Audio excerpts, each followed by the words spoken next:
Another interesting thing about the Vertical Epic series, since these are limited edition beers meant to be made once and never made again, we have the homebrew recipe online. And we started as homebrewers. The Greg Cook and Steve Wagner, the co-founders the founders of the brewery, were homebrewers, and that's how they kind of got the idea to start this brewery. So that's kind of our way of giving back. So the 5-gallon version's online.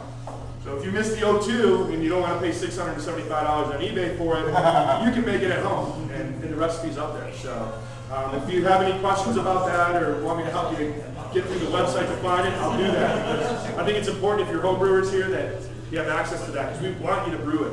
We want you to make this beer. And we'll tell you how to make it exactly. You don't have to get second guess it or get a recipe that is. I heard someone say they got a recipe of Arrogant Bastard and the recipe called for corn. Well, I can tell you right now, there's no corn in Arrogant Bastard. So unless we give you the recipe, chances are it's going to be wrong. And by the way, Arrogant Bastard is the only beer that we don't tell you what's in it.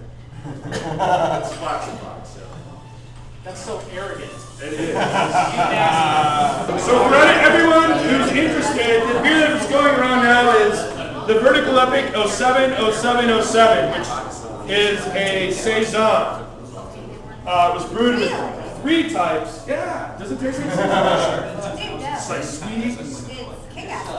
Well, it was more like an Imperial Saison. When this first came out in 07, it had to me it had a lot of heat to it. You could actually kind of taste the alcohol come through, because Saisons are, in my opinion, they're known to be a little bit lighter in body and just in flavor. It's a seasonal beer. It's a farmhouse beer. It's like a worker's beer, an everyday beer. And this was not necessarily what I would drink it every day, but I don't know if it's an everyday beer. So what we did, wow.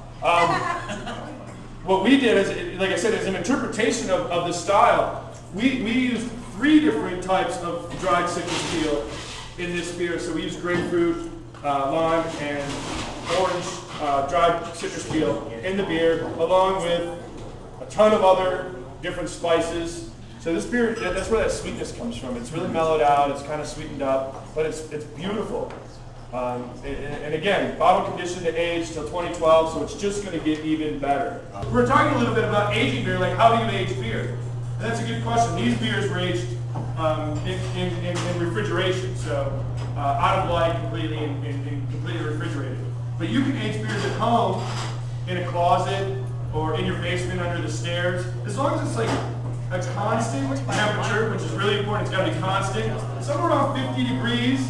It can go up a little bit from there, but it has to be constant. It can't be up and down, and no light. Light is the biggest enemy. The beers that you see like in the party stores or sitting in the window, don't buy those. If you do see them, pull the first 2 off the shelf and reach back to the ones that never hit the light or the neons. Yeah, it's cool to showcase those beers in the window, but at the same time, it's hoppy beers like ours. You're talking about our fresh beers. They're dying, and the same thing with fluorescent lighting. If you notice, there's no fluorescent lights in the doors there. When you go to like those clubs, you go to a nightclub or you go to bars where they have the windows and they have those bright fluorescent lights. Fluorescent lights can actually affect the flavor of the beer as well. So if it sits too much, so aging beer, keep it dark, keep it as you get it in the case. So if you're aging a whole case, throw it under the stairs. Upright's fine. Doesn't have to be on its side necessarily.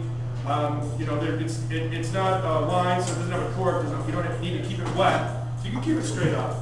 And this is what you'll get if you age these beers. How fun would this to bring out a beer that's 5, 6, 10 years old to a group of friends and as a conversation piece. That's awesome.